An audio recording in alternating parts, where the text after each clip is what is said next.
Hi, everybody, and welcome to our presentation of amazing astronomy and fantastic physics with the Michigan Science Center.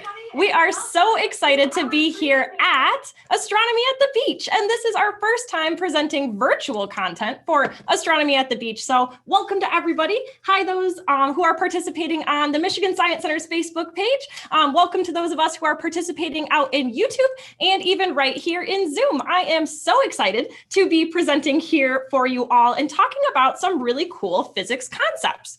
We're going to do some very interesting demonstrations to explore a variety of physics concepts that all come into play when we are thinking about space and space exploration.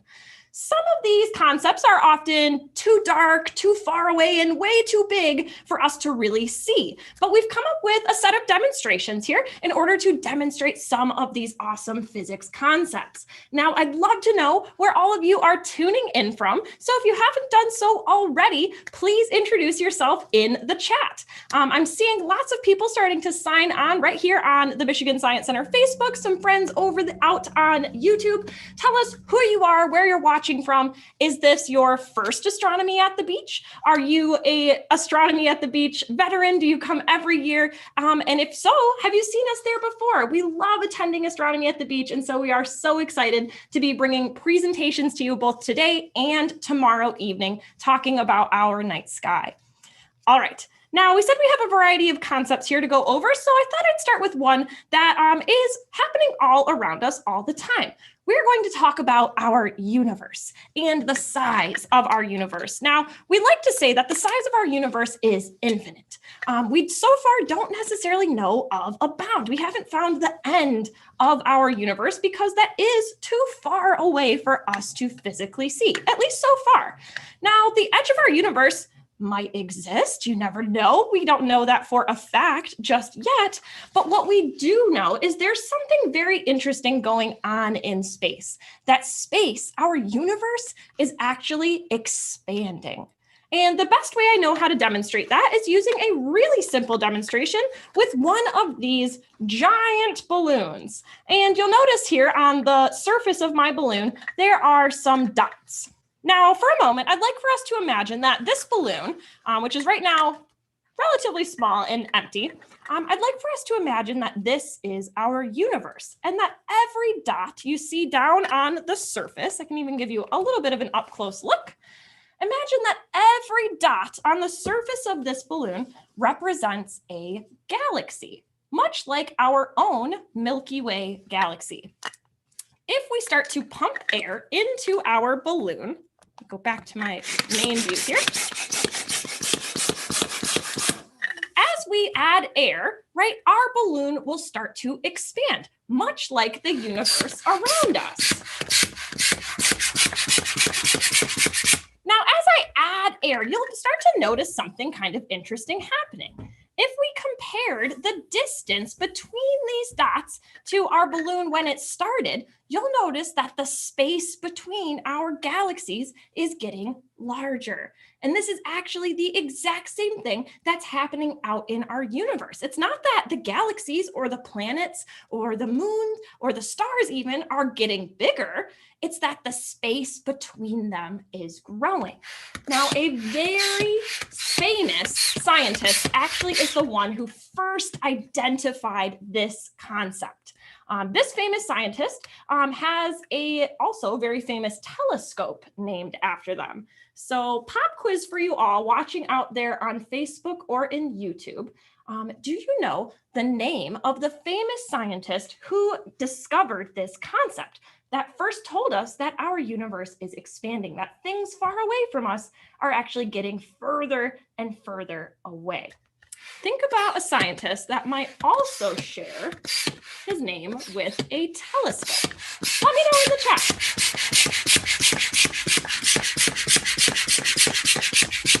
No answers coming in just yet, but let me know what you think. Let me check over on Facebook here. Hello, some of our friends watching right here in Detroit. Hi to some of our friends who are tuning in from way up in Hancock in the UP, one of my absolute favorite towns. I love Hancock. I actually get to go on a trip there every single summer. If you need one more hint here, this famous scientist who has the telescope named after him, the telescope actually took this photo behind me. This photo is an image of a very famous telescope that took this photo on my birthday. This famous scientist, his name was Edwin Hubble. And Hubble is actually the one who first noticed that if we look at objects out in deep space, over time they're getting farther and farther away, which is why we named the famous Hubble Telescope after him. Now, much like this, we can actually observe lots of things out in space. We've designed some telescopes like the Hubble Telescope in order to show us these things. And I also want to share a really cool resource. Now, I said that this photo behind me was actually taken on my birthday. And I only know this because NASA has a really awesome resource online that anyone can use if you are curious to see what the Hubble Telescope saw on your birthday. All you need to do is type in, what did Hubble see on your birthday? And there's this really awesome resource online that you can use. Hopefully my Zoom controls here aren't blocking too much. But if you were born on my birthday, say October 22nd, it will bring you to this picture that you see right behind me. It even tells you what this photo is of. And so the photo behind me that Hubble took is of the Horsehead Nebula. Now, if you'd like us to look up your birthday, let me know in the chat. And if we have some time at the end of our program, we can come back and we can maybe explore what did Hubble see on your birthday. So space is vast. And in fact, it's expanding. It's getting bigger and bigger and bigger all the time. But until we get to another galaxy or into another planet or into another star, space is what we call a vacuum. Now, if you are very helpful around the house, if you like to help out with chores, I'm sure you've used a vacuum before, but we're not talking about a vacuum like a vacuum cleaner, the one that we power on and use to pick up maybe dirt and dust and dog and cat hair and maybe even my hair if you shed as much as I do. We're talking about a different kind of vacuum. We are meaning that space is empty. And when I say empty, I don't just mean that I can pick something up like, say, my can here and pour it upside down. I mean empty, like totally empty, that there are no atoms or molecules out in space. It's a vacuum. There is not even air in space, which presents its challenges, right? When we want to explore space, when we want to send spacecraft or even eventually astronauts out into deep space, onto other planets, onto other star systems, we have to get through that vacuum, right? And that presents a very interesting challenge for scientists and engineers. Oh, I see some birthdays starting to come in. Don't worry, I'm keeping an eye on my chat here. Keep sending those in. We can definitely take a look at some birthdays. All right, but we need to think about some of those challenges, right? Number one challenge, right, is that there's no air in space, which means that humans can't breathe. And maybe that's not necessarily the biggest issue when we're talking about machines, because machines don't necessarily need to breathe, but there is no air in space. And so I thought it would be a fun time to talk about what would happen to a person, a human, an astronaut, if they were trapped out in space without their spacesuit, which we know is designed to keep them safe. So I do have kind of a funky looking piece of equipment right here. This is a vacuum, similar to the one you use to clean the hair and dirt and dust off the ground in your house. This is just a much more powerful vacuum. So this is actually going to generate suction, which is going to allow us to pull all of the air out of this system right here. Inside our plastic container, I have our little astronaut volunteer down inside the vacuum chamber. Look how nice and cute. Now, this is unfortunately not a time where we can ask for volunteers since we are doing a virtual presentation, but maybe you're going to find out why you wouldn't want to volunteer to be trapped in a vacuum, and we'll all be very thankful together that we have this really amazing balloon volunteer. Now, when we turn on the vacuum, we said it's going to remove all of the atoms and molecules from inside this chamber. It's going to take all of the air out. Does anyone want to make a guess or a hypothesis about what might happen to our astronaut, our little balloon friend inside here? What do you think is going to happen to them when we take all of the air out of the jar? Think about the things that we've been told might happen to people if they were trapped out in space without their spacesuit, or maybe even if they just unfortunately got a puncture in their spacesuit. What would happen? Tell me what you think, and we're going to go ahead and I'm going to power on our vacuum and we'll make some observations together. I'm going to turn on our vacuum and then let's see what happens.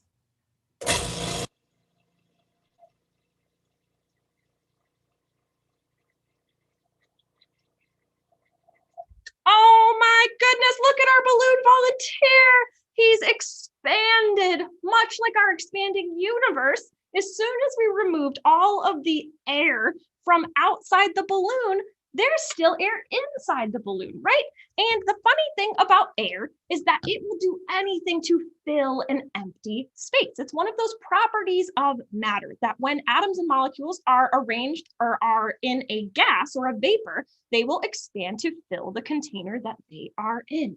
So removing the air from inside the jar didn't do anything to remove the air from inside our balloon. So those molecules started to expand.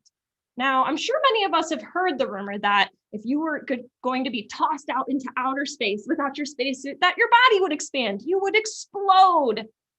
Now, we've done a lot of research on this, and although the science is there, it makes a lot of sense. The human body doesn't expand like a latex balloon. It really just doesn't work that way. And so what we're worried about isn't necessarily that our body would expand, but there's another very dangerous principle that's going on that's a little bit more difficult to see or to imagine. Now, if we want to get our balloon volunteer to go back to normal, all we have to do is let the air back into our jar, because right now there's such a strong vacuum that I couldn't even pull this off my table if I tried, but I can just go ahead and pull on the tube connecting the vacuum to the jar,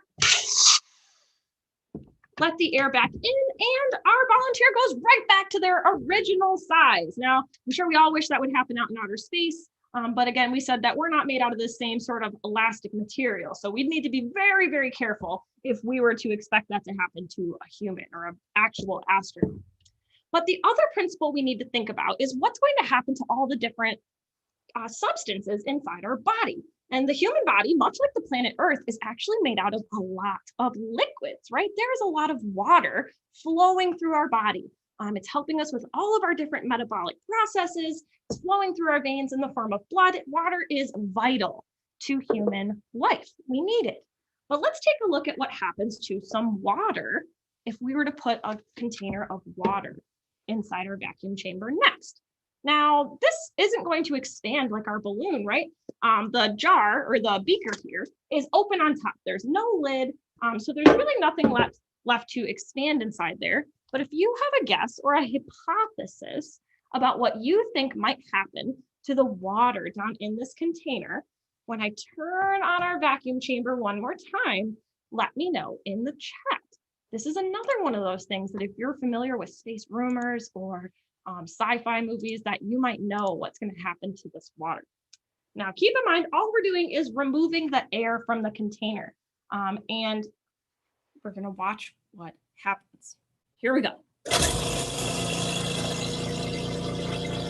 Now, this demonstration takes a few seconds longer. We don't see any immediate results, but there is definitely something happening inside our container.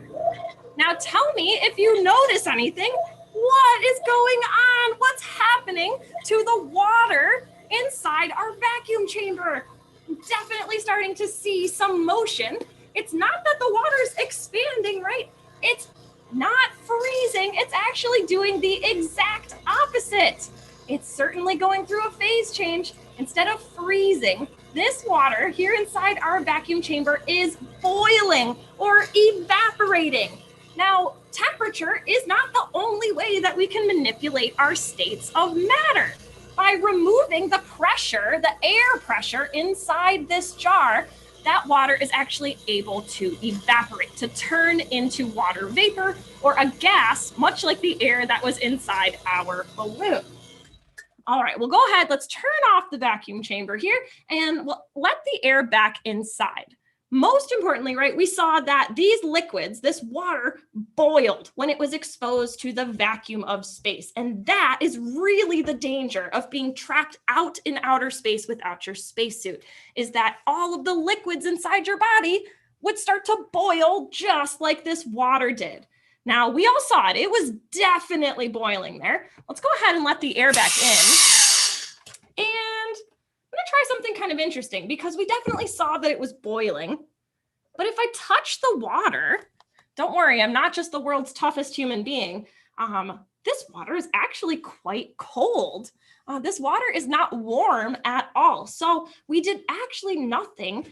We didn't cause the water to boil by changing the temperature. It really was the vacuum alone. So that's very, very interesting, right? That our water, in fact, actually got a little bit colder since the vacuum was removing most of those very, very fast moving air molecules, and even the water molecules that evaporated first, those got pulled out through the vacuum. All it left behind were those slow moving liquid molecules and even the solids from our glass. And those are lower in temperature because they have less energy, because they're not moving around quite as quickly. So we actually caused water to boil at or below room temperature, which is exactly what would happen to all the liquids inside your body should you be trapped out in outer space without your spacesuit. But we said that people aren't the only things we send to space, right? So far, we don't really need to worry about this if we're talking about spacecraft, right? Spacecraft aren't made out of fleshy suits full of liquid water. We make them out of very rigid materials. We make them out of things that are designed to withstand the vacuum of space. And so for that, of course, I have a different demonstration to show you. In this container, I have some very, very cold ice water. So really cold. You can see some of that condensation starting to accumulate on the edges. That's a good indication that the water inside is pretty cold, right? And we are going to create a different kind of vacuum using temperature. So for this, we didn't use temperature, but for this, we are. We're actually going to take some really, really hot boiling water and add it down into our empty can that we used earlier. We know, of course, that this can is not completely empty, right? There is something inside. That something is air. It's the air we breathe. It's invisible to us, but it's all around us all the time. We know air is here because we're all still standing here. Breathing. If you wave your hands around through the air, you can feel the air, even though we can't see the air. And right now, this can is full of air. But we said that a lot of this has to do with the movements of atoms and molecules. We can actually create a vacuum by taking a really, really warm area that's full of fast-moving particles, like water vapor, and then condense them. Much like we see the condensation happening here on the surface of our container, we are going to rapidly condense some water vapor inside our can, which leaves behind a vacuum or an empty space as those molecules contract or condense and start to take up less space. So we've got our boiling water here. It needs just another maybe 2 or 3 seconds to get fully to boiling. We want the hottest water possible. Now, of course, we're on to our first kind of somewhat dangerous science demonstration here. So I've got on, of course, my handy dandy safety goggles here to protect my eyes. I also have some handy dandy science gloves. These are here to protect my hands from any sort of hot liquids or maybe even fire as we move through our program here. And now our water is completely boiled. We're going to take this, and while it's nice and hot, we're going to go ahead and I'm going to fill my can all the way to the top with this hot boiling water. Now, this is an activity that you can try at home as long as you have a parent or an adult to help supervise you, because like we said, this is really, really hot water. I would never recommend doing this on your own. It's always good to have a science assistant, and adults love to help. This show is not just for the kids. Your parents want to be involved too. So let's go ahead. We'll pour the hot water back into our tea kettle here. As quickly as possible, all we leave behind is that hot water vapor inside. Now let's go ahead and submerge it into our ice bath. Ooh, and it sucked all the water up inside, but it didn't necessarily get the results that I'm looking for. But Fret not, we never give up here in science. We just need a little bit more time to boil our water. Since it was already boiling, we didn't do anything to really affect the temperature of that water. It should boil again in maybe just a couple seconds. And I have a different material here to show you. While we wait for that water to boil, I did see someone ask what Hubble saw on their birthday, which was May 23rd. So let's find out. Let's find out together. We'll head back to that resource. And here on NASA's website, so if you just go ahead and, like we said, what did Hubble see on your birthday? You can type this into Google, or I'll also post the link in the chat as well. Let me copy that right now so I can post it in the chat. But we're curious about what Hubble saw on May 23rd. And here is the image that NASA took, or that the Hubble Telescope took, which was named after Edwin Hubble, the scientist who discovered that the universe is expanding. This is Galaxy Cluster Able 2774, and it is located 3.5 billion light years away. That is super far, right? A light year meaning the amount of distance light can travel in 1 year, 3.5 billion of those. Super far away, and a very, very cool picture. If anyone else is curious, definitely type in your birthday into this resource. It's a really, really cool one to try out. Let me see, I've lost my Zoom controls here. There it is. All right, here we are. My water has entirely boiled this time, and I have a different demonstration for us to try, and this one is really my favorite. Now, instead of using the aluminum can, this time, we're gonna try using this glass bottle. So again, what we're doing is we're filling this with a really, really warm, actually boiling liquid. When we dump it out, right, we're not dumping every atom and molecule out of the bottle, right? We're still leaving a little bit of something behind. There's still air left inside this jar, just, of course, much warmer than the air that was in here to start. We're dumping that out, and all I've got here is a lid, the lid to the jar that I've attached a straw to, and we're gonna try something very, very similar. Let me zoom in over here.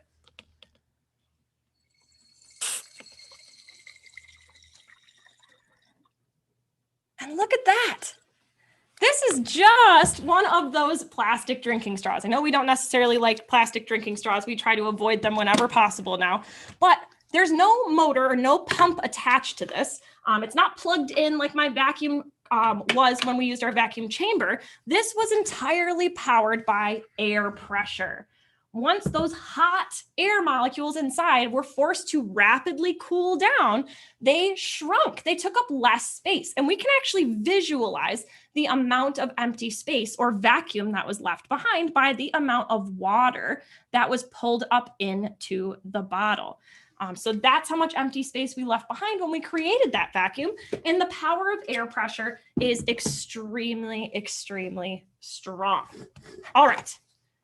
We've got a couple more demonstrations to go because, of course, I'd like to save some time at the end in case anyone has questions that they might like to ask about the Michigan Science Center or about any of our really cool demonstrations that we're going to try here. Now, the very last thing I want to explore is just what happens when we get to other places in space. We have to think about what the conditions might be like on other planets or in other star systems. One thing we have to consider is what could the weather be like there? Now, we know that physics concepts that apply here on Earth apply in outer space, they apply in the vacuum of space, and they also apply on other planets. So we have to think about the environmental conditions present on other planets and think about the theoretical types of weather that could occur there. One really fascinating type of weather, extreme weather, if you will, is fueled by a concept called angular momentum. Now, the easiest way to picture angular momentum, or the easiest way to compare it to something I'm sure we've all seen on TV or maybe even in real life, is by thinking about a figure skater. Now, a figure skater, when they start to spin, they do this with their arms, right? Because figure skaters actually utilize the same physics concepts that are used in some forms of extreme weather in order to cause their body to spin much more quickly. Now, if you can't picture exactly what I mean by that, let's head over to our PowerPoint. And let's watch what happens to our figure skater here.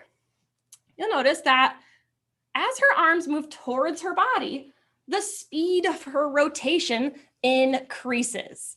That is all because as your arms move in, there is a change in the overall system. For every action, there is an equal and opposite reaction. And in this case, by decreasing the radius of her arms, by decreasing the size, by decreasing her moment of inertia, which is another fancy science word, she is increasing her speed. So for every change, or for every action, there's an equal and opposite reaction. So less distance or less radius there means faster rotation. Now, can anyone tell me in the chat what kinds of weather, specifically extreme weather, what kinds of weather rely on angular momentum, this spinning force that we're seeing right here with our figure skater? I know she just stopped there. Let's start it one more time.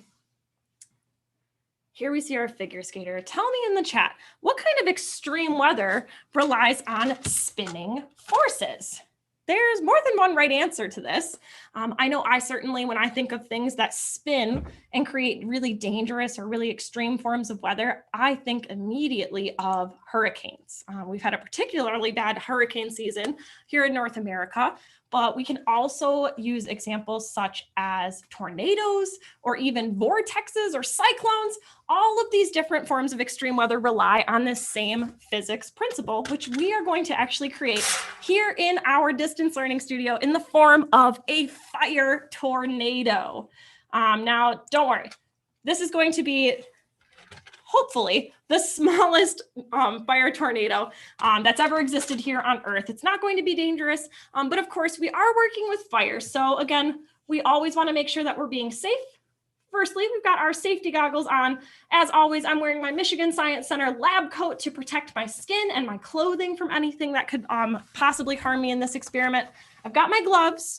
I've got all my equipment that I need, but so far we haven't seen this very important piece of safety equipment, which is never too far away. It is, of course, our handy dandy fire extinguisher. So always within reach. Now, I've never had to use the fire extinguisher when doing our fire tornado demonstration, but scientists are always prepared. We'd hate to be in the situation that we need the fire extinguisher and not to have one. So it's always close nearby. I can grab it if I were to need it. All right. We said this is going to work similarly to our figure skater spinning her arms. The way we're going to create our fire is by placing a dish right down there in the bottom of our trash can here. And we are going to soak it with a highly flammable liquid. This is isopropyl alcohol, which I'm sure we're all pretty familiar with at this point. Put just enough that our sponge will entirely absorb it and not leave too much excess there. Dump my excess into my beaker. Perfect. And now we just have a nice and soaked piece of sponge, which is going to start off as our relatively small flame. Get my gloves on, get a couple other pieces of equipment ready. Now, the way this is going to work is I'm going to start spinning our platform.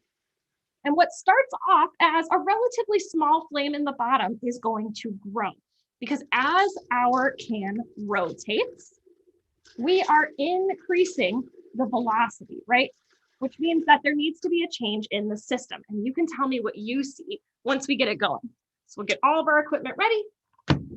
Using the lighter with the gloves is, of course, the hardest part of my job here, but safety first always. The gloves are important.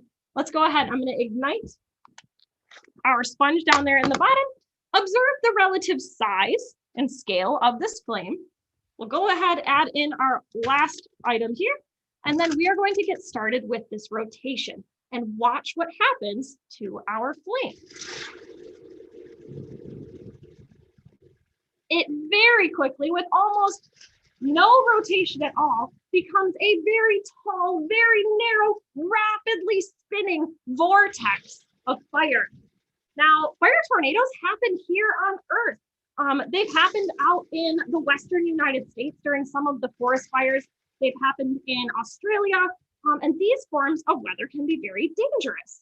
Now, fire only needs a few basic things. It really only needs fuel, heat, and oxygen. in order to turn into fire. So those elements, those three pieces can happen almost anywhere in outer space. Once we get past the vacuum, right? Once we're on the surface of other planets. Now, of course, should never try this at home. We've done a couple try this at home experiments, but this is not one of them. Fire can be very dangerous, and this is starting to get incredibly hot. So all we need to do to stop it, right, is remove one of those pieces of our fire triangle. Now, it would be pretty dangerous for me to pick that up and try to remove the fuel. Removing the heat, I just can't imagine that that's going to happen quite easily. And so the easiest way that I know how to stop a combustion reaction or fire is by snuffing it, by removing the oxygen from the equation. So we'll just take our lid here, set it down, and without oxygen to feed this flame, without one of those major pieces of our fire triangle, fuel, heat, oxygen, our flame goes out. Now, of course, this is still incredibly hot, right? We did not do anything to remove the heat from the equation. And so I'm going to leave that there. I'm going to let it cool down, and I'm not going to touch it for at least several more minutes. All right. Now, does anyone have any questions? I know we are just about out of time, and Astronomy at the Beach is just getting started today. There are lots of other exciting programs happening tonight and even tomorrow. If you are looking for more fun science concept, we hope that you will join us for Echo Live.